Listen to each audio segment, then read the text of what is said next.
ලබා සේවා දායකයට ලබා දීම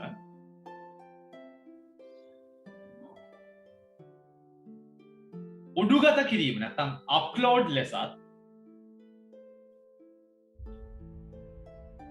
සාහිත්‍ය වාක්‍ය කියන්න සේවාලාභී පරිගණකයක ඇති ගොනුවක් අන්තර්ජාලයට මුදා හැරීම නැත්නම් ලබා දීම අප්ලෝඩ් ලෙසත් සේවාලාභී පරිගණකයක ඇති ගොනුවක් අන්තර්ජාලයට ලබා දීම නැත්නම් මුදා හැරීම අප්ලෝඩ් ලෙසත්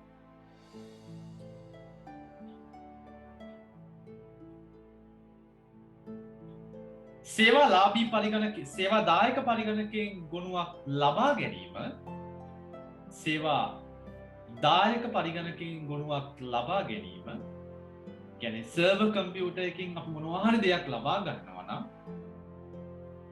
ඩවුන්ලෝඩ් ලෙසත් හඳුන්වනවා. ඩවුන්ලෝඩ් ලෙසත් හඳුන්වනවා. ඩවුන්ලෝඩ් ලෙසත් හඳුන්වනවා. ඉතින් දරුවනේ අපිට මේ තියෙනවා එක සර්විස් එකක් Google වලින් ෆ්‍රී දෙන GB 15ක් මේ drive.google.com හැමෝම දන්නවා සමහර විට Google Drive කියන එක. ඉතින් මේකත් ඔය FTP සේවාවක් තමයි. ෆයිල් ට්‍රාන්ස්ෆරින් සේවාවක්. ඉතින් අපිට පුළුවන් GB 15ක ප්‍රමාණ දත්ත ප්‍රමාණයක් මේ ස්ටෝරේජ් එකේ cloud storage එකේ තැන්පත් කරලා තියන්න. මම හිතන්නේ පේනවා. right ඉතින් ඔයාලට පුළුවන් ඔයාලගේ මේ 15GB ස්ටෝරේජ් එකේ ඔයාලගේ වටිනා කියන දත්තයන් කීපයක් තැන්පත් කරලා තියාගන්න. ඉතින් Gmail account එකක් හදා ගන්නවා කියලා කියන්නේ අපිට GB 30ක් පුළුවන්කම තියෙනවා තැන්පත් කරලා තියාගන්න. තේරුණාද? right. ඉතින් ඒත් එකම තමයි අනිත් දේ මේකෙදි අපිට දැන් මේ Google Drive එකට අප්ලෝඩ් කිරීමක් නැත්නම් ලබා දෙනකොට අපි ඒක අප්ලෝඩ් විදිහට යම් කිසි ගොනුවක් ලබා ගැනීම පරිගණකයේ ඩවුන්ලෝඩ් කර ගැනීම අපි ඩවුන්ලෝඩ් නැත්නම් අපි සර්වර් එකෙන් තමයි නැවත බාගත කර ගැනීමක් සිද්ධ කරන්නේ. right ඉතින් FTP නියමාවලිය කතාව දරුවනේ ඔන්න ඔය දේ තමයි සිද්ධ වෙන්නේ. right අපි ඊළඟ කතා කරනවා දුරස්ථ විසුම නැත්නම් remote access කියන සේවාව. දුරස්ථ විසුම නැත්නම් remote access කියන සේවාව.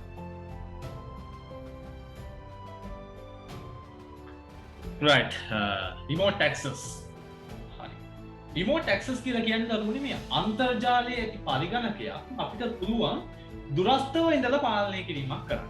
තේරුණාද? ඒ කියන්නේ අපිට මේ පරිගණකයේ ඉඳගෙන ඉවරලා වැඩ කරනවා වගේ කරන්න පුළුවන් මේ දුරස්ථ විසුම හරහා. දැන් අපි පරිගණකයේ ගෙදර ඉස්සරහා ඉඳගෙන ඉවරලා මම කම්පියුටර් ඉස්සරහා වැඩ කරනවා. ඉතින් ඒ වගේම මට පුළුවන්කම තියෙනවා තවත් කෙනෙකුගේ පරිගණකයක් ඒ අදාළ ස්ථානයට යන්නේ නැතුව අන්තර්ජාලය හරහා පාලනය කිරීම හා හැසිරවීම සිද්ධ කරන්න. ඉතින් අපිට මේකට අවශ්‍ය වෙන මෘදුකාංගයනුත් කීපයක් තියෙනවා. එකක් තමයි මේ ටීම් වීවර් කියන මෘදුකාංගය. එතනවාද මේ බහුලවම භාවිත කරන මෘදුකාංගයක් තමයි ටීම් වීවර් කියන මෘදුකාංගය. ඉතින් මේ ටීම් වීවර් කියන මෘදුකාංගය හරහා අපිට පුළුවන්කම තියෙනවා මෙන්න මේ තවත් පරිගණකයක් සමග අන්තර්ජාලය හරහා පාලනය කිරීම නැත්නම් දුරස්ථ පිවිසුම කියන සේවාව ලබා ගන්න. right ඉතින් මම දැන් එක ID එකක් ගන්නවා. දැන් මෙතන පේනවා ඇති ඔයාලට ID එකක් පෙන්නනවා. your ID කියලා. ඉතින් මේ තියෙන මගේ ID එක. මගේ පරිගණකයට assign වෙච්ච ID එක තමයි ඔය තියෙන්නේ. ඉතින් මම තව ID එකක් අරගෙන ඉවරලා මම ඒක දැන් මෙතන දැම්මා. ඒ වගේම තමයි මට සම්බන්ධ වෙන්න පාස්වර්ඩ් එකකුත් දෙනවා. ඒ කියන්නේ මම සම්බන්ධ වෙන්න යන පුද්ගලයාගේ පාස්වර්ඩ් එකකුත් තියෙන්න ඕනේ. තිබ්බේ නැත්නම් මට මේ වැඩේ කරගන්නත් බැරි වෙනවා. එතන තියෙන අහන ප්‍රශ්නයක් රිමෝට් කන්ට්‍රෝල්. ඒ කියන්නේ මට මෙතන ඉඳන් දුරස්ථව පාලනය කිරීමද කරන්න ඕනේ නැත්නම් ගොනු හුවමාරුවක්ද සිද්ධ කරන්න ඕනේ කියලා. ඉතින් මට මෙතනදී පුළුවන් රිමෝට් කන්ට්‍රෝල් දෙන්න. ඉතින් එතකොට ලේසියෙන්ම මට තව කෙනෙකුගේ පරිගණකයක් එක්ක සම්බන්ධ වෙලා වැඩ කරන්න හැකියාවක් තියෙනවා. right දැන් මට authentication වෙන password එකක් අහනවා. මම password එකක් දෙනවා. right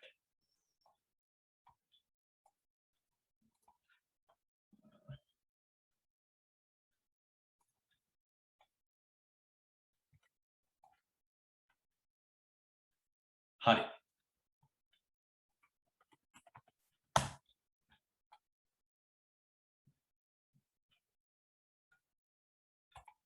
right ඉතින් මට දැන් permission හම්බුණා.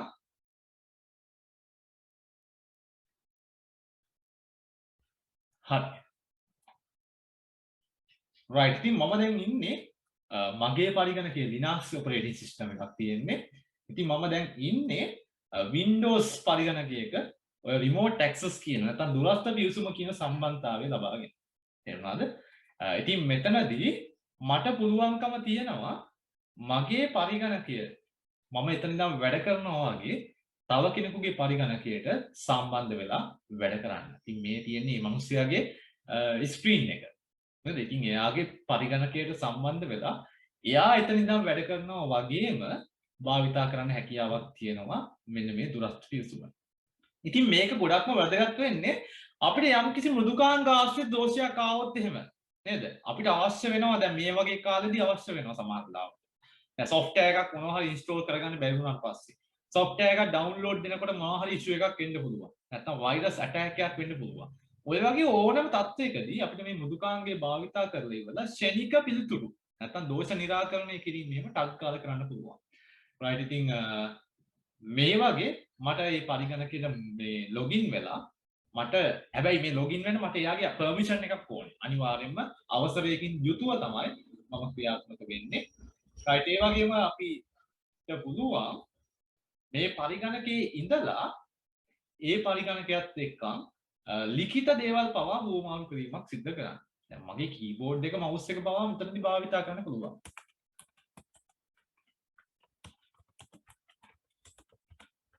right මම message එකක් දානවා.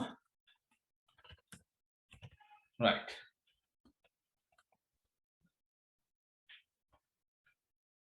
right දැන් ඒ user ට උනත් ඒකදී response කරන්න පුළුවන්. right ඔව් අපි යවන message එකකට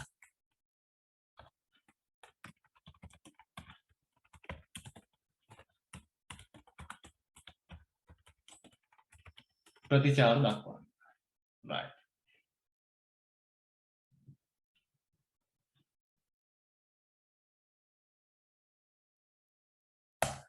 තේරුණාද remote access කතාව? right ඉතින් අවශ්‍ය ICT කරන ළමයෙක් විදියට තමන් ගාව තියා ගන්න ඕන මෘදුකාංගයක්. එකක් තමයි මේ TeamViewer කියන මෘදුකාංගය. ඒ වගේම තමයි තව Index කියලා. ඕක Android එකක් එක්ක වැඩ කරන්න බෑ. පුළුවන්. Android ඊට පස්සේ ඔයාලගේ ෆෝන් එක iOS නම් ඒත් පුළුවන්. මේක පරිගණක අතර විතරම නෙවෙයි දරුවනේ. ඔයාලගේ ෆෝන් එක මුදු කියන්නේ ජංගම දුරකථන අතරත් මේ විදිහට remote access එකක් පාවිච්චි කරන්න පුළුවන්. ඒ කියන්නේ ඔයාලට මෙතන ඉඳගෙන ඔයාලගේ ෆෝන් එකේ වුණත් ගැටලුවක් තියෙනවා නම් මේ කියපු මේ TeamViewer වගේ මෘදුකාංග පාවිච්චි කරලා ඔයාලට පුළුවන් තව මෘදුකාංගයක් මේක තියෙනවා Anydesk කියන මෘදුකාංගය. මේක නම් මෙගාබයිට් 3ක ධාරිතාවයක් තියෙන්නේ. පොඩි ෆයිල් එකක් තියෙන්නේ. ඉතින් ඒක හරහාත් පුළුවන් අපිට මේ විදිහට රිමෝට්ලි වැඩ කරන්න. නැත්නම් දුරස්ථ පිවිසුම හරහා වැඩ කරන්න. right ඉතින් try කරලා බලන්න. ගෙදර තියෙන ඔව් කියන්නේ මොකද්ද? Anydex කියන එක ලේසිද පාවිච්චි කරන්න? හරිම ලේසි. Anydesk එක මීටත් වඩා සරලයි. password එකක් එහෙම ඉල්ලන්නෙත් නැහැ. ID එක පමණයි අවශ්‍ය වෙන්නේ. ඉතින් ඉතා ඉක්මනින් Anydex එකෙන් නම් සම්බන්ධ වෙන්නත් පුළුවන්. ඉතින් මේක නම් ටිකක් වෙලා යනවා. ඉතින් මේකේ voice facility එකකුත් තියෙනවා. ඒ කියන්නේ messaging, video conference, ඒ වගේම voice transport කරන්න පුළුවන්කමක් තියෙනවා. ඒ කියන්නේ අපි කතා කරන දේවලුත් මේක සම්ප්‍රේෂණය කරන්න පුළුවන්කමක් තියෙනවා. අවශ්‍ය නම් වීඩියෝ සම්ප්‍රේෂණය කරන්න පුළුවන් පහසුකමක් තියෙනවා. right ඉතින් මේ විදිහට ඔයාලට පුළුවන්කම තියෙනවා remote access නැත්නම් දුරස්ථ පිවිසුම කියන දේ භාවිතා කරන්න.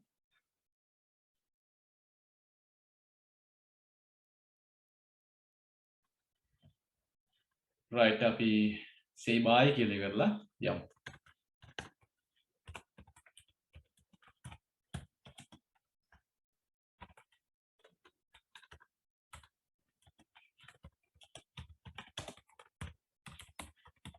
right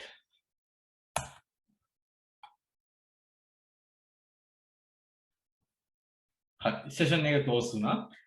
ඉතින් මේ විදිහට අපිට පුළුවන් දරුවනේ අපි මේ තවත් පරිගණකයකට දුරස්ථව පිවිසෙන්න. ලංකාවේ විතරක් නෙවෙයි ලෝකෙ තියෙන ඕනෑම පරිගණකයකට අපිට පුළුවන්කම තියෙනවා. දැන් මම කොළඹ යාළුවෙක්ගේ පරිගණකයක් ගන්න තමයි සම්බන්ධ වුණේ. ඉතින් ওই විදිහට අන්තර්ජාලය හරහා අපිට පුළුවන්කම තියෙනවා පරිගණක කිහිපයක් අතර එකිනෙක සම්බන්ධ වෙලා ක්‍රියාත්මක වීමක් සිද්ධ කරන්න. right හරි. ඉතින් අපිට කිව්වොත් එහෙම තව දෙයක් තමයි දරුවනේ. සමහර පරිශීලකයෝ ඉන්නවා මේ අනුදැනුමකින් තොරව විනත් පරිශීලකයෙකුගේ පරිගණකයේ තියෙන දත්ත වලට ප්‍රවේශ වෙනවා. ඉතින් ওই විදිහටම තමයි අපේ අනුදැනුමකින් තොරව. දැන් මම නම් අර පරිගණකයත් එක්කම අනුදැනුමකින් යුක්තව තමයි කොන් හුවමාරු කිරීම සිද්ධ කරේ, නැත්නම් හැසිරවීම සිද්ධ කරේ, නැත්නම් කන්ට්‍රෝල් කරේ. නමුත් සමහර පුද්ගලයෝ ඉන්නවා කිසිම අනුදැනුමක් නැහැ. on the spot ඇවිල්ලා ඉවරලා බල්ලා යනවා, වැඩි කරලා යනවා, කෙලවලම යනවා සම්පූර්ණ පරිගණකයට, සිස්ටම් එකටම. එහෙම දේවල් වෙනවා. අපි හඳුන්වනවා හැකින් කියලා. හැකින් වලදී කරන්නේ අපේ අනුදැනුමකින් තොරව තමයි මේ පරිගණකය තුල ඇවිල්ලා උගේ වගේ වැඩ කරන්නේ. right. අනිත් දේ තමයි දරුවනේ දුරස්ථ පිවිසුමේදී හැම වෙලාවෙදිම අපි නොදන්න අයට ඇලෝ කරන්නේ නැහැ. ඒක කාරණයක් මතක තියාගන්න ඕනේ. වල්ලටයි පූසටයි හැම එකාටම ඇවිල්ලා ඉවරලා වැඩ කරපන් කියලා දෙන්න බෑ. ඉතින් අපි අපේ සිකියුරිටි එකත් නැත්නම් ආරක්ෂාව කියන දේ ගැන සැලකිලිමත් වෙලා තමයි භාවිතා කරන්න ඕනේ. ඒ වගේම තමයි ජංගම දුරකථන දෙකක් අතර උනත් මේ වැඩේ කරන්න පුළුවන්. රිමෝට්ලි වැඩ කරන්න හැකියාවක් තියෙනවා. කම්පියුටර්ස් ඕනෙම නැහැ. අවශ්‍ය නම් කම්පියුටර් එකක්, මොබයිල් ෆෝන් එකකින් පාලනය කිරීමක් උනත් කරන්න හැකියාවක් තියෙනවා. right. ඉතින් සරලව කිව්වොත් එහෙම රිමෝට් ඇක්සස් කියලා කියන්නේ නැත්නම් දුරස්ථ පිවිසුම කියලා කියන්නේ ඔය දේ. right. මම හිතනවා තේරුණා කියලා පොඩි වාක්‍යයක් දෙයක් ලියාගමු දරුවනේ. right. ගෙදර ඉන්න ගමන් ඔය try කරලා බලන්න නිකන්. ඔය පොඩ්ඩක් අරගෙන අයියාගේ හරි මල්ලිගේ හරි ෆෝන් එකක් අරගෙන ඒක කොහොමද ඇක්සස් කරන්නේ? මොකක්ද යන්නේ නම කිව්වේ අර ඩික්ස්ෆයාද? ඇන්නේ. අර දෙවනි ඇප් එකේ නම මොකක්ද කිව්වේ? AnyDesk. ANYDESK. AnyDesk. එහෙම කවුරුවත්ම නැත්තම් ඔය දවල් වලක පොඩක් ෆ්‍රී වෙලාවක ඉන්න මට ඔය යූසර් නේම් එකේ පාස්වර්ඩ් එක ඉවන්න පුළුවන් ප්‍රැක්ටිකල් එක කරන්න. හරි. right. ඉතින් ඒ වගේම තමයි පර්මිෂන් දුන්න පළියටම බලන්න ප්‍රවේශමෙන් කටයුතු කරන්නත් ඕනේ. මොකද තව කෙනෙක් අපි පරිගණකයට සම්පූර්ණයෙන්ම සිස්ටම් එකට ලොග් කරනවනේ. නේද? එතකොට යාට සම්පූර්ණ කන්ට්‍රෝල් එක දුන්නාට පස්සේ ඒකෙන් පස්සේ වෙන දේවල් වලට අපි වග කියන්නේ නැහැ. තේරුණාද? right. ඉතින් තමන්ගේ ආරක්ෂාව තමන් සලසගත යුතුයි. right. ඊළඟ මාතෘකාව දුරස්ථ පිවිසුම පොඩි වාක්‍යයක් දෙයක් ලියාගමු. අන්තර්ජාලයේ ඇති පරිගණකයක්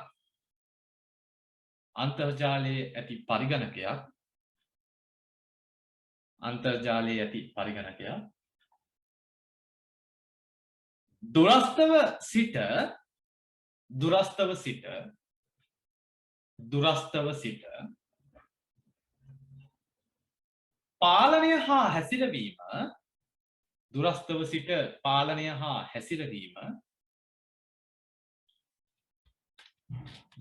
හා හැසිරවීම දුරස්ථ පිවිසුම නැත්නම් රිමෝට් ඇක්සස් කියලා හඳුන්වනවා. දුරස්ථ පිවිසුම ලෙස හඳුන්වනවා.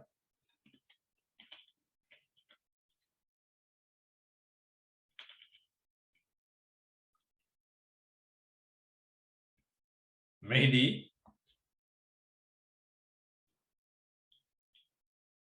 දුරස්ථ පිවිසුම හරහා ලෝකයේ ඕනෑම ස්ථානයක ඇති පරිගණකයක් තිබෙන පරිගණකයක්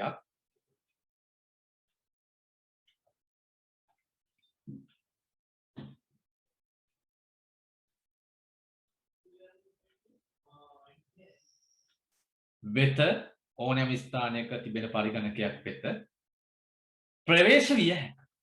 ලෝකයේ ඕනෑම ස්ථානයක තිබෙන පරිගණකයක් වෙත ප්‍රවේශ විය හැකියි.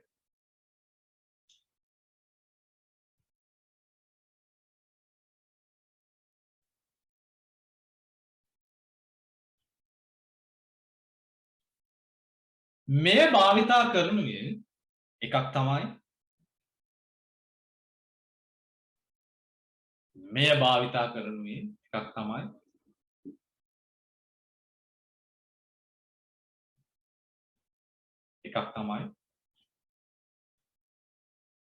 සේවාලාභී පරිගණකවල දෝෂ නිරාකරණය කිරීමට සේවාලාභී පරිගණකවල දෝෂ නිරාකරණය කිරීමට තව එකක් තමයි පරිගණකයක් තුළ මෘදුකාංග ස්ථාපනය කිරීමට නැත්නම් software installation වලට මෘදුකාංග ස්ථාපනයට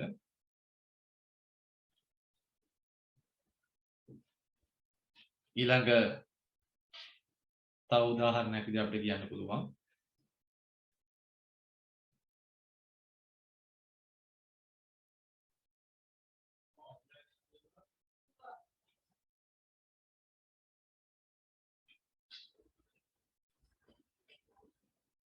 educational purposes නැත්නම් අපි කියනවා අධ්‍යාපන කටයුතු සඳහා මේක භාවිතා කරන්න පුළුවන්. නැත්නම් මොනිටරින් වලටත් භාවිතා කරන්න පුළුවන්. මොනිටරින් කරනවා කියලා කියන්නේ පාලනය කිරීම. බලන් ඉන්න මොනිටර් කරනවා කියන එක. right. ඉතින් මේ වගේ වැඩ වලටත් භාවිතා කරන්න පුළුවන්. අධ්‍යාපන කටයුතු ක්‍රමාවක් දාලා වුණා මොනිටරින් වලටත් භාවිතා කරන්න පුළුවන්.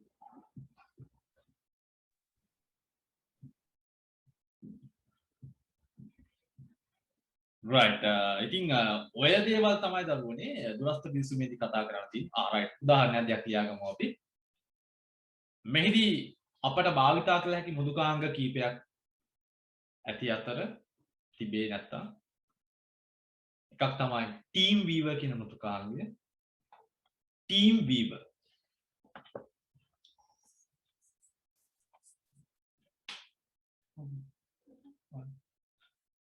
team viewer කියන මෘදුකාංගය annotate කරමු.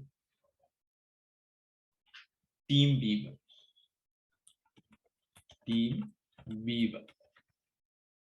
අනිත් වර්ගය තමයි AnyDesk කියන මෘදුකාංගය. තවත් ඕන තරම් මෘදුකාංග තියෙනවා. ඉන්ටර්නෙට් එකේ ගැවුවොත් ඔයාලට හම්බ වෙනවා. ඉතින් අර ගොඩාක්ම ප්‍රසිද්ධ මෙන්න මේ දෙක. මෘදුකාංග නැති වුණත් ඔය වැඩේ කරන්න පුළුවන්. team viewer එක use කරනකොට AnyDesk use කරන එක ලේසිද සර්? ඔව් team viewer වලට වඩා AnyDesk එක ලේසි. මොකද මේ team viewer එකේ ටිකක් කම්පියුටර් එකයි ෆෝන් එකයි දෙකම slow වෙනවා. හැබැයි ආරක්ෂාව වැඩි. security එක වැඩි team viewer එකේදී. AnyDesk එකේදී එහෙම නැහැ. ස්පීඩ් එකත් ඒ කියන්නේ ලොකු ස්පීඩ් එකක් කියන්නේ සාමාන්‍ය වේගවත්. ඒ වගේම තමයි මේ ආරක්ෂාව ටිකක් විතර අඩුයි. ඒ වගේම තමයි team viewer එකේ capacity එකත් අඩුයි. MB 3යි ෆයිල් එක. හැබැයි team viewer එක නම් ටිකක් MB ධාරිතාවය වැඩි. නමුත් AnyDesk එකේ MB 3ක ධාරිතාවයක් තමයි තියෙන්නේ. ඉතින් අරක ලේසි AnyDesk එක. හැබැයි Windows පරිගණක වල විතරයි තියෙන්නේ AnyDesk කියන මෘදුකාංගය. Linux based මෙහෙයුම් පද්ධති එකකටවත් නැහැ. operating system එකකටවත් නැහැ. Windows වලට විතරයි තියෙන්නේ AnyDesk කියන මෘදුකාංගය. ඒකයි වැඩි. right. හරි. ඔකේ ස්ථාපනය කරලා තියාගන්න එක නැත්නම් ඉන්ස්ටෝල් කරලා තියාගන්න එක ඇත්තටම හොඳයි. ෆෝන් එකකට කම්පියුටර් එකකට ඇත්තටම වටිනවා ඒක. මේ right.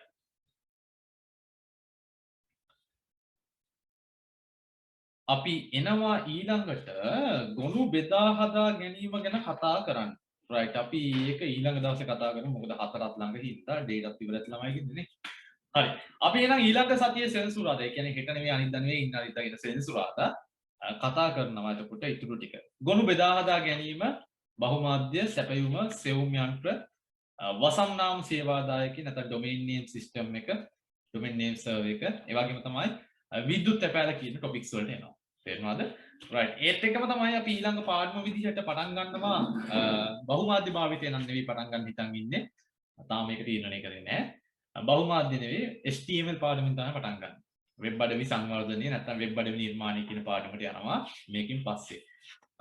right. ඉතින් එහෙනම් අපි අදට නවත්තමු.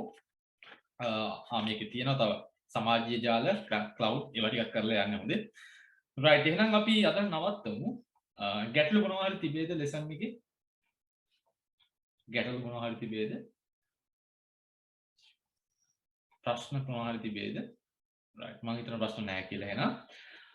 right. ගැටලුවක් තියෙනවා නම් කියන්න.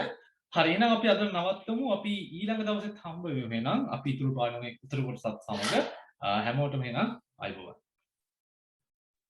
අයබෝවන් සර්. right. නවත්තමු.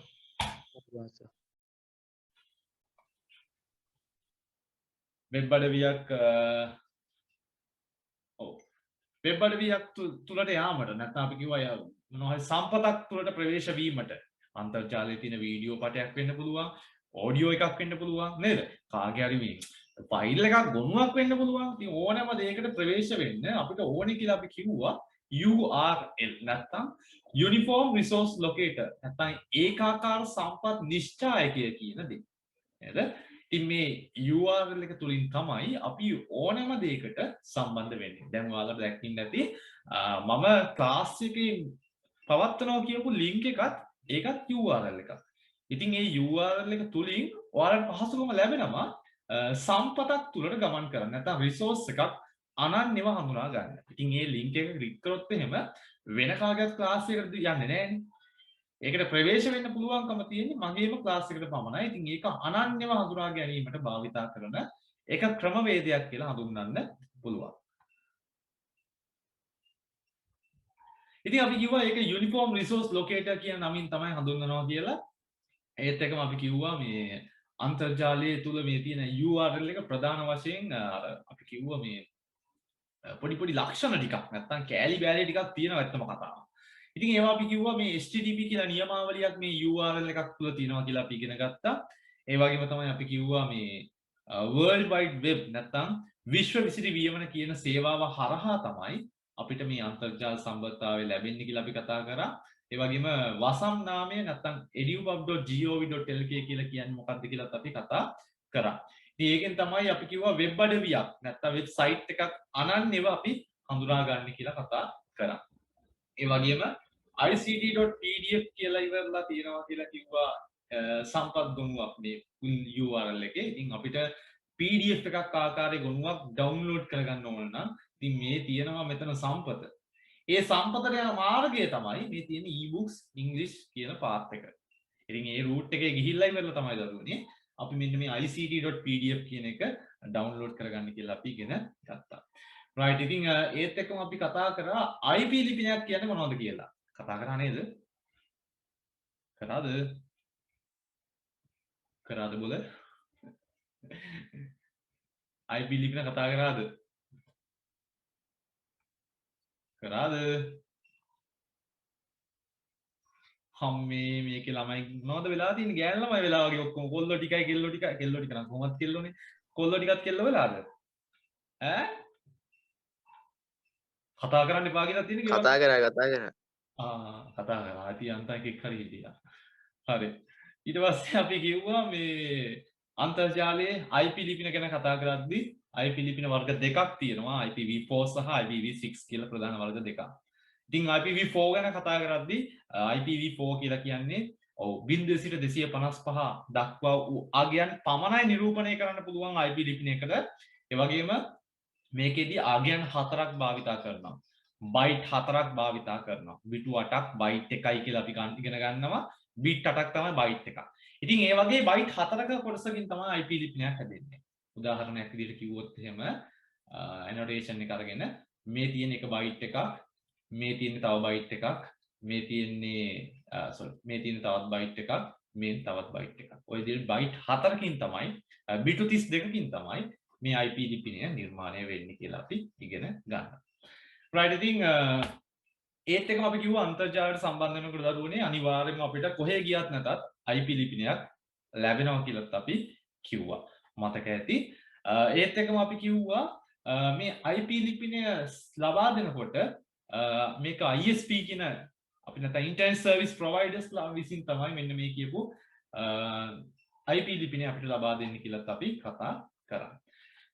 කතා කරානේ කතා කරේ නැත්නම් කියපල්ලා මම මේක දැන්ටමත් මේ වෙන පන්තියකට කරලා ඉවරයි ඒකින්ද මට මේ මතකෙන් කරා කියලා කියන්න පුළුවන් හින්දා මම මේ කියන්නේ right ඉතින් ISP ගැන කිව්වට පස්සේ අපි ඉන්ටර්නෙට් සර්විස් ප්‍රොවයිඩර්ස් ලා කතා කරා නේද මේක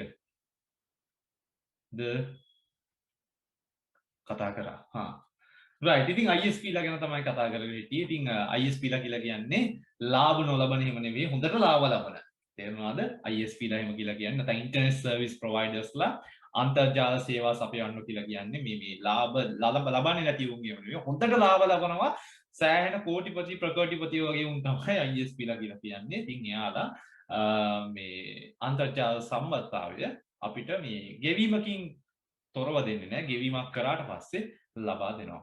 ඉතින් උදාහරණ විදිහට ලංකාවේ නම් ISP ලා නැත්නම් ඉන්ටර්නෙට් සර්විස් ප්‍රොවයිඩර්ස් ලාට උදාහරණ තමයි ඔය ඉන්න telecom Dialog Mobitel Etisalat Airtel Hutch කියන ආයතනයන් ටික. රයිට් ඉතින් අතව ලංකාවේත් තියෙනවා. ඉතින් ඔන්න ඔය වගේ ආයතන තමයි ලංකාවේ ඉන්ටර්නෙට් සර්විස් ප්‍රොවයිඩර්ස් ලා විදිහට ඉන්නේ. අපි කතා කරා මං හිතන්නේ. ඊට පස්සේ අපි කිව්වා හයි ලෙවල් ඩොමේන් එකක් කියන්නේ මොකක්ද කියන දේ. එහෙමද?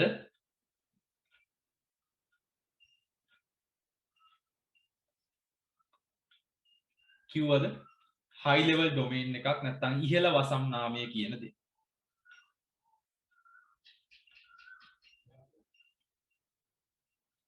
කිව්වද? මොකද්ද බෝල මේ වෙලාව තියෙන්නේ? හරි පන්තියේ නේද මම ඇවිල්ලා තියෙන්නේ. හරි පන්තිය තමයි. කිව්වද? ખાස්ගේ කතා කරන්නවත් එපා. සර් මොන ප්‍රශ්නයක් ඇහුවත් කතා නම් කරන්න එපා. කට ඇරලා අහුවෙන්නේ නැහැ කියලා එහෙම කිව්වද ගෙදරින්? නෑ නේද? නැත්නම් වෙන කවුරු හරි කිව්වද? නම් කරලා අහන්න වෙලා තියෙන්නේ. ඉහළ වසම් නාමය කියන එක කතා කරාද?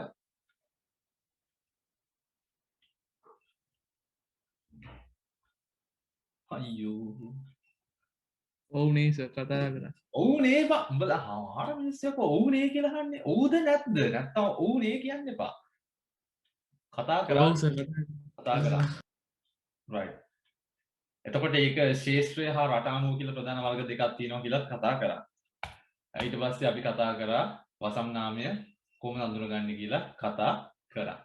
right ඉතින් අපි ඊට පස්සේ අන්තර්ජාලයේ මෙහෙයුම් සිදුවන ආකාරයත් කතා කරා.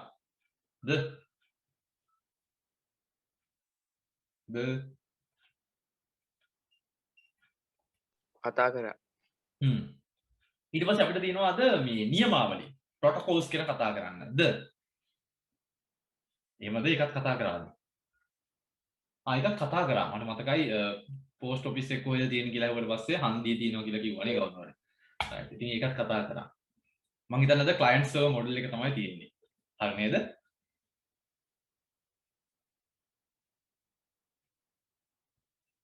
එහෙමයි නේද?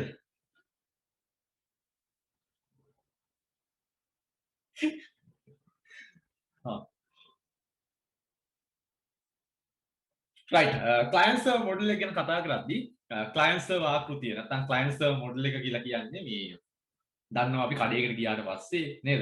කඩේ ඉන්නවා මුදලාලි කියලා කෙනෙක්. එහෙම ඉන්නව නේද? කඩේක ඉන්නවා මුදලාලි. ඉතින් මුදලාලි තමයි server එක කියලා කියන්නේ. තේරුණාද?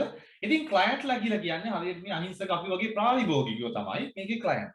තේරුණාද? මේ client server model එක නැත්නම් client server architecture එක කියලා කියන්නේ මේ අන්තර්ජාලයේ නිපද වෙන්න නැත්නම් නිර්මාණය වෙන්න ප්‍රධාන වෙච්ච මූලිකම සාධකයක්. අපි දන්නවා ජෝන් වොන් නියුමාන්ගේ මේ ආකෘතියක් තියෙනවා වොන් නියුමාන් ආකෘතිය කියන නැත්නම් වොන් ඩයග්‍රෑම් එක කියන එක. ඉතින් මේ වොන් ඩයග්‍රෑම් එක තුලින් තමයි පරිගණකය කියන දේ නිර්මාණය උනේ කියලා අපි ඉගෙන ගත්තා. දෙවන පාඩමේදී මතක ඇති. ඒත් එක්කම අපි කතා කරා මේ වොන් නියුමාන් එකේදී මෙයා පරිගණකයේ වර්තමාන පරිගණකයේ නිර්මාණය කරලා තියෙන්නේ ඒ සටහනට අනුව. ඒ ආකෘතියට අනුව කියලා අපි කතා කරා. ඉතින් මෙතනත් ඒ විදිහම තමයි. කිසිම වෙනසක් නැහැ. client server model එකේදී කරන්නේ මේ ඉන්න ලෝකයේ ඉන්න ඕනෑම පරිශීලකයෙක් නැත්නම් ඕනෑම client කෙනෙක් මොකද කරන්නේ මේ server පරිගණකයත් එක්ක සම්බන්ධ වෙලා ක්‍රියාත්මක වෙනවා. වැඩ කටයුතු සිද්ධ කරනවා. ඉතින් හැම වෙලාවෙදී මෙතන දෙයක් තියෙනවා දරුවනේ මේ client server architecture එකේදී මේ client කියන එක හැම වෙලාවෙම කරන දෙයක් තියෙනවා. ඒක තමයි හැම වෙලාවෙදිම request එකක් දෙන්න. කඩේට ගිහිල්ලා බඩු ඉල්ලන්න ඕන. බඩු ඉල්ලන්න නැත්නම් මුදලාලි දෙනවද? අපුතේවා මේක තමයි හිතාගෙන ආවේ. මේක අරයි යන්න කියලා දෙන්නේ නැහැ. තේරුණාද? අනිවාර්යයෙන්ම කඩේට ඇවිල්ලා කඩේ මුදලාලිගෙන් request එකක් නැත්නම් අපි කියනවා ඉල්ලීමක් කළ යුතුයි. ඉල්ලීමක් කරොත් තමයි සැපයුම ලැබෙන්නේ. කතාවක් තියෙන්නේ. අඬන්න ඕනලු කිරියෙන්න. ඉතින් ඒ වගේම තමයි රික්වෙස්ට් එක කරලා ඉන්න ඕනේ. එතකොට තමයි රෙස්පොන්ස් එක විදියට අපිට ප්‍රතිචාරය නැවත ලැබෙන්නේ. තේරුණාද? client server model එක කියලා කියන්නේ ඔය දේ. ක්ලයන්ට්ලා කියලා කියන්නේ පරිශීලකයෝ. ඉතින් සර්වර් එකක් ගත්තට පස්සේ ඒ සේවා දායකයෙක් නැත්තම් අපි කියනවා ඒ සර්වර් එකට සේවා දායකයෝ කියලා කියන්නේ අපිට අන්තර්ජාලය තුලින් යම් සේවාවක් ලබා දෙන උන් තමයි මේ සර්වර් එක කියලා කියන්නේ. ඉතින් මේ සර්වර් එකේදී කරන දෙයක් තමයි අපි ඉල්ලනකොට ඒක ෂණයකින් අපිට ලබා දීම තමයි මේ සර්වර් එක තුලින් සිද්ධ වෙන්නේ. සේවාව දායක කර. අපි දන්නවා දායක කියලා කියන්නේ අපිට ලබා දෙන්න. අපි දන්නවා මේ ක්ලයන්ට්ලට කියන්නේ සේවා ලාභියෝ. නැත්නම් කියන සේවාව ලබන කට්ටිය තමයි මේ ක්ලයන්ට්ලා කියලා හඳුන්වන්නේ කියන්නේ. ඉතින් මේ ක්ලයන්ට් සර්වර් මොඩල් එකේදී එක මොහොතකදී එක ක්ලයන්ට් කෙනෙක් නෙවෙයි. දැන් කඩේට බඩු ගන්න ගියාට පස්සේ බඩු ගන්න ඇවිල්ලා ඉන්නේ එකමද? එකම එකයිද ඇවිල්ලා ඉන්නේ? නෑ. එහෙම නෙවෙයි. කඩේට ගියම් බඩු ගන්න සාමාන්‍යයෙන් සෙනක ගණනාවක් ඉන්නවා. ක්ලයන්ට්ස්ලා ගණනාවක් ඉන්නවා. කස්ටමර්ස්ලා පාරිභෝගිකව ගණනාවක් ඉන්නවා. ඉතින් එක සර්වර් එක තුලට මොකද කරන්නේ මේ වගේ ක්ලයන්ට්ස්ලා පාරිභෝගිකව ගණනාවක් ඉන්නවා. ඉතින් ඔය හැම එකම ඩිලේ කරන්නේ නැතුව පරක්කු කරන්නේ නැතුව හැම එකාටම බඩු ටික දීලා යවනවා. ඔන්න ඕක තමයි සර්වර් එකේ මූලිකම කාර්යය. තේරුණාද? ඉතින් සරලව කිව්වොත් එහෙම හදිසියෙවත් මේ ඩිලේ එකක් වෙනවා කියලා කියන්නේ හරියටම කිව්වොත් අර අපිට ඕන විදිහට ඉල්ලුමට සැපයුම නැහැ. උදාහරණයක් විදිහට ඉස්සර තිබ්බා මේ ඩොයිනෙට් දැන් තියෙනවා. ඩොයිනෙට් පරණ version එක. ඩොයිනෙට් කියලා කියන්නේ මොකක්ද කියලා දන්නවද? ඩොයිනෙට්.lk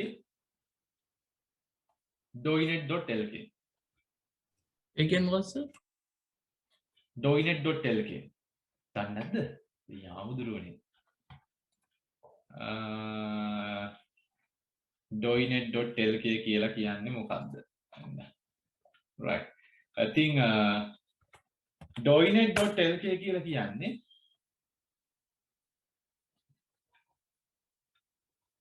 right ශ්‍රී ලංකා විභාග දෙපාර්තමේන්තුව. ඉතින් ඔයාලගේ ඔයාලගේ මේ රිසර්ච් බලා ගන්න තියෙන නැත්නම් ප්‍රතිඵල බලා ගන්න තියෙන්නේ රිසර්ච් ආවට පස්සේ වෙබ් අඩවිය හරහා. තේරුණාද? ඉතින් මෙතනදී අපිට පුළුවන් මේ එක්සෑම් රිසල්ට් හරහා අපිට ගිහිල්ලා එක්සැමිනේෂන් එක සිලෙක්ට් කරලා ඉවරලා year එක සිලෙක්ට් කරලා ඉවරලා මේ මෙතන ඉන්ඩෙක්ස් නම්බර් එක ඔයාලා ටයිප් කරලා රිසර්ච් බලා ගන්න. දැන් හිතානින්ද දිහාට O level examination ආවට පස්සේ මෙතන 2019 2020 වෙනවා. ඉතින් ඔයාලා ඉන්ඩෙක්ස් නම්බර් එක දුන්නට පස්සේ දීලා සබ්මිට් කරපු ගමන් ඔයාලට මෙතන අවුට්පුට් එක නැත්තම් අපි කියනවා රිසල්ට් එක බලා ගන්න පුළුවන්කමක් තියෙනවා. right ඉතින් මේ පාර කියලා තියෙනවා please enter your index or NIC. ඒ කියන්නේ national identity card number එක පාවිච්චි කරලා ඔයාලගේ රිසල්ට් එක බලන්න පුළුවන් කියලා මෙයාලා කියනවා. ඉතින් මේක හොඳයි. දැන්ට මට 5 දෙනෙක් ළමයි කතා කරලා අහනවා සර් මගේ මේ ඉන්ඩෙක්ස් නම්බර් එක මතකයිද කියලා 5 දෙනෙක් මගෙන් අහනවා. මම මේ මොකද කාන්නේ මේ උඹලා ඉන්න ඔක්කොගේම ඉන්ඩෙක්ස් නම්බර් මතක තියාගන්න. ඒක තමයි. පරිස්සම් කරලා තියාගන්න නැතිකම තමයි. ඉතින් මම හිතන්නේ ප්‍රශ්නයක් වෙන්නේ නැති වෙයි. NIC එකනොත් නැත්නම් national identity card number එක පාවිච්චි කරලා රිසල්ට් එක බලන්න හැකියාවක් තියෙනවා. හොඳයි. ඉතින් මෙච්චර ඉස්සර කාලේ නම් ඩොයිනෙට් එකේ ඔච්චර තෙල්ලම් තිබ්බේ නැහැ. ඒ වගේම තමයි මම මේ client server model එක ගැන කීයදී මම මේ ඩොයිනෙට් එකට ආවේ. ඉතින් මෙතනදී ඉස්සර මේ clientලා ගොඩක් එනවා රිසල්ට්ස් දාපු ගමන් බලන්න. බලන්න ආවට පස්සේ මොකද කරන්නේ? අපි හැමෝම ඉන්ඩෙක්ස් නම්බර් ගහලා ඉවරලා මේ රිසල්ට් එක බලන්න යනවා. කොච්චර අපේ මේ ඩොයිනෙට් එකේ නැත්නම් විභාග දෙපාර්තමේන්තුවේ සර්වර් එක ඒ දවස්වල ස්පීඩ්ද කියනවා නම් රෑ රිසල්ට්ස් දැම්මම නම් පහුවඳා උදේ වෙනකනුත් උදේ 7 8 9 වෙනකනුත් අපිට රිසල්ට් බලා ගන්න මාර්ගයක සෑහෙන රික්වෙස්ට් පාරක් දාන්න ඕන. සෑහෙන්න ඉල්ලන්න ඕන. අර කැන්ටිමෙන් ගිහිල්ලා ඉන්ටර්වල් එකේ අර කඩේ කවුද කැන්ටිමේ අංකල්ගෙන් මේ මොනවා හරි මනිස් කෙඩියක් වගේ ගන්නවා වගේ තමයි. ඒ තරම් අමාරුයි. තේරුණාද? ඉතින් ඒ වගේ සර්වර් එකක් තමයි ඉස්සර ඩොයිනෙට් කියලා තිබ්බේ. ඉතින් අපි රික්වෙස්ට් එක දුන්නාට පස්සේ මේ ක්ලයන්ට් දෙනවා රික්වෙස්ට් එක විභාග අංකය දුන්නාට පස්සේ මේ සර්වර් එකෙන් රෙස්පොන්ස් එක එන්න සෑහෙන දවසක් යනවා. ඇත්තම කතාව අර මෙතනදි වෙන්නේ මේ ක්ලයන්ට්ලා ඔක්කොටම එකපාර සලකන්නේ නැහැ. තේරුණාද? මම ඉස්සල්ලා ආවා මට තමයි දෙන්න ඕනේ. අන්න ඒ න්‍යායයට තමයි මෙතනදි මේ සේවාව සපයන්නේ. තේරුණාද? right ඉතින් ඒ වගේ සර්වරුත් තියෙනවා. නැතුවම නෙවෙයි එහෙම වෙන දේවලුත් තියෙනවා. නමුත් සාමාන්‍යයෙන් අපිට මේ සර්වර් එකක් තුලින් සාමාන්‍යයෙන් ඉල්ලපු ගමන්ට ප්‍රතිචාර ලබා දෙන්න ඕනේ. කවිදු කියලා තියෙනවා නෑ ඉල්ලන්න ඕනෙම නෑ බං. හරි. මම නම් හිතන්නේ ඉල්ලන්නම ඕනේ නැත්තම් ඉල්ලන්න නැතුව මං හිතන්නේ ලැබෙන්නේ නෑ. හරි. ඉතින් ක්ලයන්ට් සර්වර් ආකිටෙක්චර් එක දරුවනේ ඔන්න ඔය කතාව තමයි සිද්ධ වෙන්නේ. තව කරුණක් තියෙනවා මතක තියාගන්න ඕනේ ක්ලයන්ට් සර්වර් මොඩල් එක ගැන කතා කරද්දී මේ ක්ලයන්ට් හැම වෙලාවෙදිම මේ සර්වර් එකෙන් ලබා ගන්නකොට දෙයක් ලබා ගැනීමක් සිද්ධ කරනවා නම් අපි ඩවුන්ලෝඩ් කියලා කියනවා. උදාහරණයක් විදිහට YouTube එකට ගිහිල්ලා YouTube එකේ වීඩියෝ එකක් ඩවුන්ලෝඩ් කරනවා කියලා අපි කියනවා. ඒ කියන්නේ මේ YouTube කියන සර්වර් එක තුලින් අපි මොකද කරන්නේ? ක්ලයන්ට්, ඒ කියන්නේ අහිංසක අපි වගේ මිනිස්සු මොනවා හරි වීඩියෝ පටයක් ලබා ගන්නවා. අපි ඕක වාගත කිරීම නැත්නම් ඩවුන්ලෝඩ් කිරීම කියලා සිංහලෙන් නම් කියනවා. ඉතින් ඒ වගේම තමයි අපි හදපු වීඩියෝ එකක් YouTube එකට දානවා. නැත්නම් අප්ලෝඩ් කරනවා. එහෙම අප්ලෝඩ් කරනවා නම් අපි කියනවා උඩුගත කිරීමක් නැත්නම් සර්වර් එකට ලබා දීමක් කියලා කියනවා. තේරුණාද? දැන් ඔයාලා දන්නවා ඇති ඔයාලගේ ඉන්ටර්නෙට් කනෙක්ෂන් එකේ වෙනම තියෙනවා අප්ලෝඩ් ස්පීඩ් එක කියලා එකක්, ඩවුන්ලෝඩ් ස්පීඩ් එක කියලා තව එකක් තියෙනවා. right ඉතින් ඔය දෙකේ මූලිකම වෙනස ඔන්න ඔය දේ තමයි. ඉතින් අපි සර්වර් එකකින් දෙයක් ලබා ගන්නවා නම් ඩවුන්ලෝඩ් එකත් ලබා දෙනවා නම් සර්වර් එකට නැත්නම් සර්වර් එකේ ගබඩා කරනවා නම් අප්ලෝඩ් විදියට තමයි ඩවුන්ලෝඩ් වෙන්නේ. ඉතින් ඔයාලගේ Google Drive එකට එහෙම ඔයාලා දෙයක් දානවා නම් අප්ලෝඩ්. ඒ කියන්නේ මේ Google server එක තුල අපේ ගුණ කීපයක් තැන්පත් කරන එක තමයි අපි සිද්ධ කරන්නේ. ඉතින් අපි සරලව කිව්වොත් ඒක හඳුන්වනවා අප්ලෝඩ් එකක් නැත්නම් උඩුගත කිරීමක් කියලා. right. තේරුණා සිංහලේ? මං හිතන්නේ තේරුණා. හරි. අපි පොඩි වාක්‍යයක් දිහා ලියාගමු. සේවාදායක පරිගණක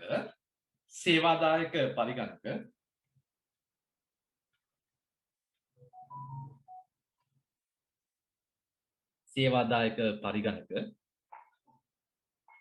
නැත්නම් අපි කියනවා සර්වර් කම්පියුටර් SERVER සේවාදායක පරිගණක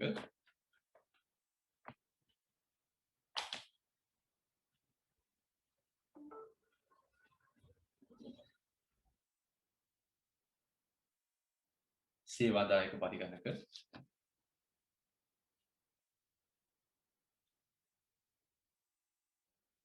සේවා යෝජිත පරිගණක ලෙසද හඳුන්වනු ලබයි. සේවා යෝජිත පරිගණක ලෙසද හඳුන්වනු ලබයි.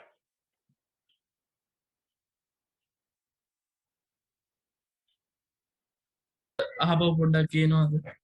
සේවාදායක පරිගණක නැත්නම් සර්වර් කම්පියුටර්ස් කියලා අපි කියනවා. මේවා සේවා යෝජිත පරිගණක ලෙසද හඳුන්වනු ලබයි. සේවා යෝජිත පරිගණක ලෙසද හඳුන්වනු ලබයි.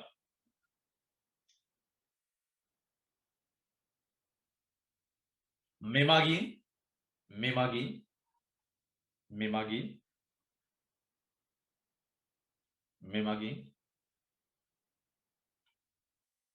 සේවාලාභී පරිගණක වෙත නැත්නම් ක්ලයන්ට් පරිගණක වෙත සේවාලාභී පරිගණක වෙත නැත්නම් ක්ලයන්ට් පරිගණක වෙත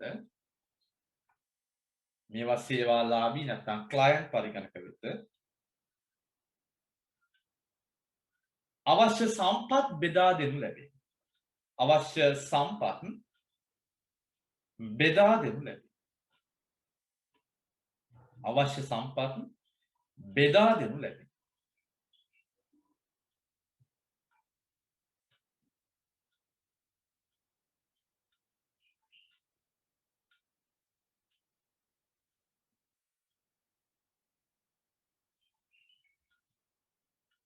සේවාදායක පරිගණකයක් තුල ඇති තොරතුරු සේවාදායක පරිගණකයක් තුල ඇති තොරතුරු සේවාදායක පරිගණකයක් තුල ඇති තොරතුරු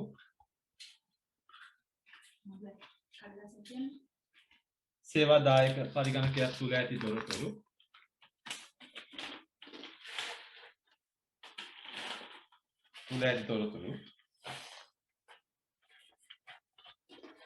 සේවාලාභී පරිගණක වෙත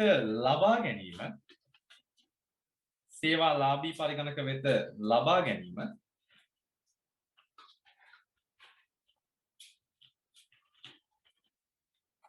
බාගත කිරීම ලෙස හඳුන්වයි. බාගත කිරීම ලෙස හඳුන්වනු ලබයි. බාගත කිරීම ලෙස හඳුන්වනු ලබයි.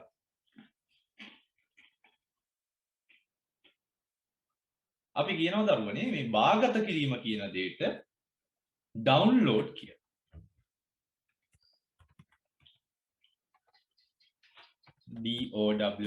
DOWNLOAD.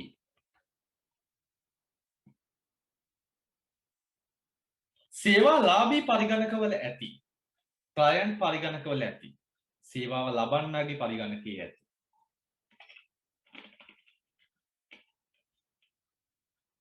සේවාලාභී පරිගණකවල ඇති තොරතුරු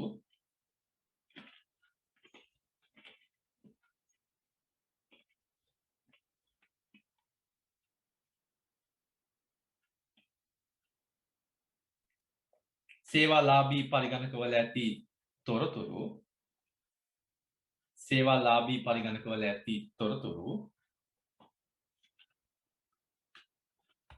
සේවාදායක පරිගණක වෙත ලබා දීම සේවාදායක පරිගණක වෙත ලබා දීම සේවාව දායක කරන ඒ කියන්නේ සර්වර් කම්පියුටර්ස් වල ලබා දීම උඩුගත කිරීම ලෙස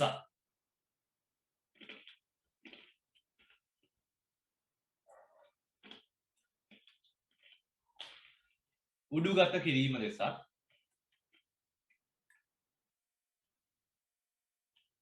උඩුගත කිරීම ලෙසත්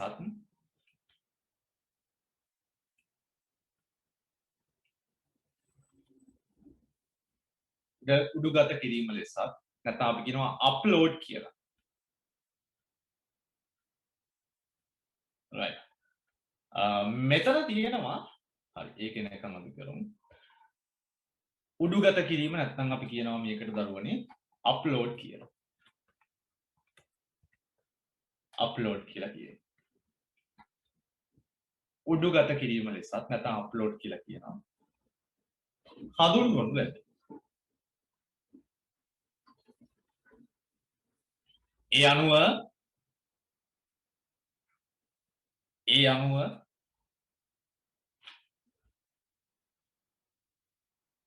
සර්වර් හා ක්ලයන්ට් පරිගණක අතර සර්වර් හා ක්ලයන්ට් පරිගණක අතර සර්වර් සහ ක්ලයන්ට් පරිගණක අතර සර්වර් සහ ක්ලයන්ට් පරිගණක අතර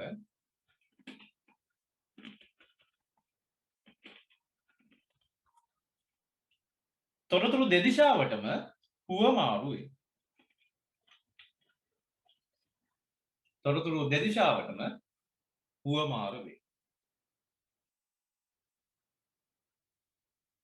තොරතුරු දෙදිශාවටම හුවමාරු වේ.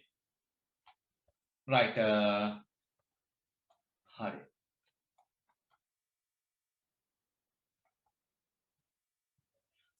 right ඉතින් මෙතන මේ පේන ඔයාලට පින් වෙලා තියෙනවා පින් කියන කමාන්ඩ් එක වෙලා තියෙනවා 18 වාරයක් තප්පරයකට මිලි 18 වාරයක් පින් කරලා පින් කියලා කියන්නේ ඒ පින් එහෙම නෙවෙයි ඩවුන්ලෝඩ් එක 16.36ක් ලබා දීලා තියෙනවා. ඉතින් අපි සර්වර් පරිගණකයේ ඉඳලා දරුවනේ අපි දෙයක් ලබා ගන්නවා නම් නැත්නම් අපි කියනවා අපේ පරිගණකයට දෙයක් ගන්නවා නම් අපි 16.36ක වේගයකින් අපිට මේ පරිගණකයෙන් ලබා ගන්න හැකියාවක් තියෙනවා. කියන්නේ ඩවුන්ලෝඩ් ස්පීඩ් එක කියලා අපි කියන්නේ මෙන්න මේ 16.36 මෙගාබිට් per second.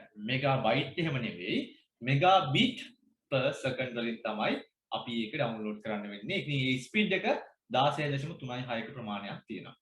ඉතින් මේකදී අප්ලෝඩ් කියලා කියන්නේ අපේ පරිගණකයේ තියෙන දත්තයක් තොරතුරක් වෙන්න පුළුවන්, ගොනුවක් වෙන්න පුළුවන්. ඒක අපි සර්වර් එක තුල තැම්පත් කරන්න අපිට හැකියාව තියෙනවා. අප්ලෝඩ් ස්පීඩ් එක Mbps 1.28ක ප්‍රමාණයක් භාවිතා කරලා. ඉතින් අපි අප්ලෝඩ් ස්පීඩ් එක කියලා අපි කියන්නේ අපි සර්වර් එකක් තුල දත්ත තැම්පත් කරන්න යොදා ගන්නා වේගය තමයි අපි මෙතනදී මේ අප්ලෝඩ් ස්පීඩ් එක කියලා අදහස් කරන්නේ. right ඉතින් අනිත් දේ තමයි අපි හැම වෙලාවෙදිම ඔය Facebook එකට WhatsApp එකට DP එකක් එහෙම අප්ඩේට් කරනවානේ DP කියලා කියන්නේ අර මම හිතන්නේ Facebook එකේ WhatsApp වල ඔය ප්‍රොෆයිල් පික්චර් එක. ඉතින් ඔය DP එකක් එහෙම අප්ඩේට් කරනකොට මොකද කරන්නේ? අපේ පරිගණකයේ හරි ජංගම දුරකථනයේ හරි තියෙන යම් ගොනුවක් තමයි අපි අපේ සර්වර් එකට ලබා දෙන්නේ. තේරුණාද? ඒ කියන්නේ සර්වර් එකට අපේ පරිගණකයෙන් ගොනුවක් ලබා දීම තමයි සිද්ධ කරන්නේ. ඉතින් ඔන්න ඔය කියපු විදිහට තමයි දරුවනේ මේ client server architecture එක නැත්නම් client server model එක ක්‍රියාත්මක වෙන්නේ කියලා අපිට කියන්න පුළුවන්. right මම හිතනවා client server model එක තේරෙන්න ඇති කියලා. right ඇඳගත්තත් කමක් නැහැ මේ client server model එකේ මේ architectures දෙකම. මොකද මේ තියෙන්නේ server එකකින් තනි client කෙනෙක් ලබා ගන්නවා. මේකෙදි request response කියන දෙකම පාවිච්චි කරන්න. ඉල්ලීමක් සහ ප්‍රතිචාරයක්. ඒ වගේම තමයි එක මොහොතකදී එකෙක්කින් නෙවෙයි අපිට සර්වර් එකකට පුළුවන් ක්ලයන්ට්ස්ලා ගණනාවකට රෙස්පොන්ස් නැත්නම් ප්‍රතිචාර දැක්වීමක් සිද්ධ කරන්න. right ටක් ගාලා ලියමු. ලියාගෙන ඉවරලා මට කියන්න ඕන. ඇඳගෙන ඉවරලා ලියාගෙන නෙවෙයි ඇඳගෙන.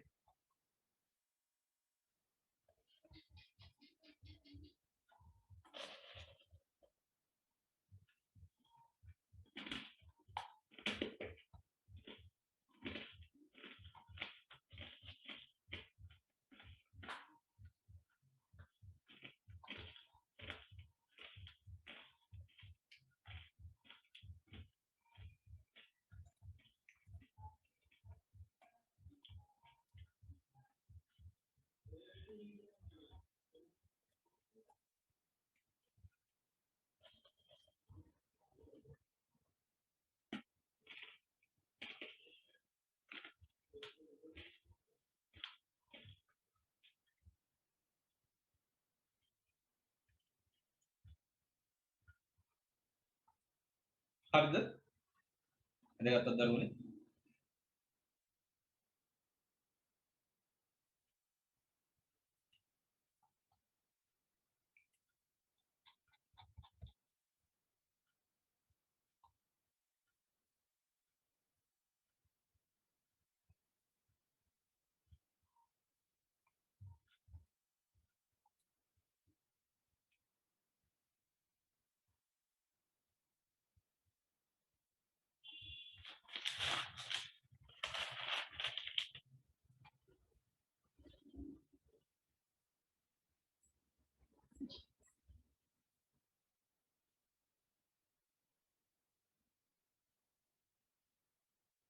right මම හිතනවා ලියාගෙන ඇති කියලා ඔක්කොම. right අපි ඊළඟ කතා කරනවා මාතෘකාවක් විදියට අන්තර්ජාලයේ සේවාදායක පරිගණක. සේවාදායක පරිගණක අනුමාතෘකාවක්. අන්තර්ජාලයේ භාවිතා කරන සේවාදායක පරිගණක. අන්තර්ජාලයේ භාවිතා කරන සේවාදායක පරිගණක.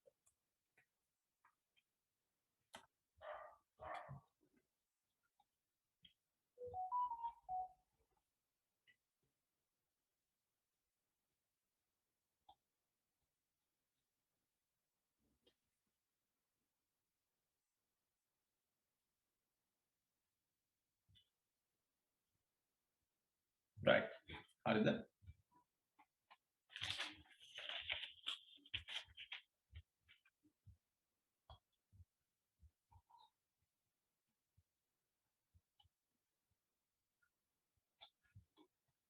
right ඉතින් අපි දන්නවා අන්තර්ජාලය ගැන කතා කරනකොට දරුවනේ අපිට තියෙනවා මේ සර්වර්ස් වර්ග කීපයක්ම නේද? අපි දන්නවා අපි කතා කරා මේ සර්වර්ස් ගැන කතා කියද්දී මේ ඉන්ටර්නෙට් සර්වර් එකක් තියෙනවා වෙබ් සේවාදායක නැත්නම් වෙබ් සර්වර් කියලා දෙයක්. මේ වෙබ් සර්වර් එක කියලා කියන්නේ මේ අන්තර්ජාලයේ අපි වෙබ් පිටු කියන දේවල් තැම්පත් කරලා තියෙන ප්‍රධානම සර්වරයක් විදිහට හඳුන්වන්න පුළුවන්. නේද? අපේ මේ වෙබ් අඩවි ඒ වගේම තමයි අපි හදපු මොනවා හරි වෙබ්සයිට් එකක් වෙබ් පේජ් එකක් ඔය සියලුම දේ අන්තර්ගත කරලා තියෙන්නේ මෙන්න මේ කියපු වෙබ් සේවාදායකයක් තුල. අපි දන්නවා DNS එක ගැන කතා කරද්දී අපි ඉගෙන ගත්තා DNS එක කරනවා අපි දෙන URL එක IP ලිපිනයක් බවට පරිවර්තනය කරලා යවනවා කිව්වා කාගාවටද වෙබ් සර්වර් එක වෙත. වෙබ් සේවාදායකයෙක් වෙත ගිහිල්ලා ඉවරලා එයා මොකද කරන්නේ අර කියපු පරිගණකයෙන් ඉල්ල ගන්න මේ මට ඕන කරන වෙබ් අඩවිය. ඒ වෙබ් අඩවිය අරගෙන ඉවරලා අපි දෙනවා වෙබ් බ්‍රවුසර් එකට මෙන්න මෙහෙම එකක් තමයි ඔය ඉල්ලපු වෙබ් අඩවිය කියන්නේ. හරිද? ඉතින් අපි කිව්වා ඉතින් ඔන්න ඔය විදිහේ දෙයක් තමයි මේ වෙබ් සර්වර් එකේදී නැත්නම් වෙබ් සර්වර් එක මගින් සිද්ධ කරන්න කියන්නේ. වෙබ් සේවාදායකයක් තුළ අපි දැන් මූලික වශයෙන්ම දන්නවා වෙබ් පිටු තැන්පත් කර තබා ගැනීමක් තමයි සිද්ධ කරලා තියෙන්නේ අපිට අවශ්‍ය කරන වෙබ්සයිට් වල නැත්නම් වෙබ් අඩවි වල. right. අනිත් එක තමයි මේල් සර්වර් එක. මේල් සර්වර් එක ගැන කතා කරද්දී මේල් සර්වර් එක අපිට වැදගත් වෙනවා අපි යවන ඊමේල් පණිවිඩ සෑම දෙයක්ම අන්තර්ගත කරලා තියෙන්නේ මෙන්න මේ මේ මේල් සර්වර් එක හරහා. ඒ කියන්නේ අපි විද්‍යුත් තැපැල් තැන්පත් කර තබා ගැනීම කරන්නේ ඒ වගේම සේවාලාභී පරිගණක වෙත ලබා දීම කරන්නේ මේල් සර්වර් එකක් හරහා. හරියටම කිව්වොත් එහෙම අපි යවන ඊමේල් එකක් හැම වෙලාවෙදිම මේල් සර්වර් එක තුලින් තමයි නැත්නම් අපි කියනවා මේල් සේවාදායකයෙකු තුලින් ගිහිල්ලා තමයි අදාළ පුද්ගලයාට ලැබෙන්නේ. අපි ඒවා කතා කරන විස්තරාත්මකව ඉස්සරහට. ඒ වගේම තමයි DNS සර්වර් එක. ඉතින් මේකත් වැදගත් සර්වර් එකක්. ඉතින් මෙයාගේ මූලික වැදගත්කම තමයි URL ලිපිනය IP ලිපිනයක් බවට පරිවර්තනය කරනවා. අපි දන්නවා මේ ඉන්ටර්නෙට් එකට ගියාට පස්සේ තියෙනවා මේ URL එක.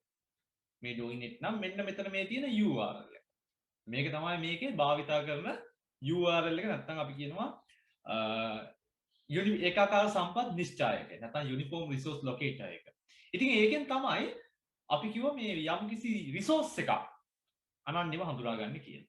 ඉතින් මෙතනදිත් මේ රිසෝස් එක නැත්නම් මේ URL එක මෙන්න මේ DNS සර්වර් එක මගින් මේක IP ලිපිනයකට පරිවර්තනය කරලා ඉවරලා තමයි අපිට ලබා මේ අදාළ වෙබ් සර්වර් එක වෙත ලබා දෙන්නේ. ඒ කියන්නේ URL එකක් IP ලිපිනයක් බවටත් නැවත IP ලිපිනයක් URL එකක් බවට පරිවර්තනය කිරීම තමයි මේ කියපු DNS සර්වර් එක මගින් සිද්ධ කරන්නේ. ඉතින් ඒ O level වලදී අපිට කතා කරන්න තියෙන මූලික විදිහට ඔන්න ඔය කියපු සර්වර්ස් තුන පමණයි. දැන් L level වලට වගේ ගියාට පස්සේ DHCP සර්වර් එක කියලාත් අපි එකක් ඉගෙන ගන්නවා Dynamic Host Configuration Protocol Service කියලා. ඉතින් මේ DHCP කියන සර්වර් එක තුලිනුත් කරන්නේ අපි අන්තර්ජාල සෑම වෙලාවෙම සම්බන්ධ වෙනකොට අපිට මේ IP ලිපිනයක් ලබා දෙන්න තමයි DHCP සර්වර් එක භාවිතා කරන්නේ. නැත්නම් Dynamic Host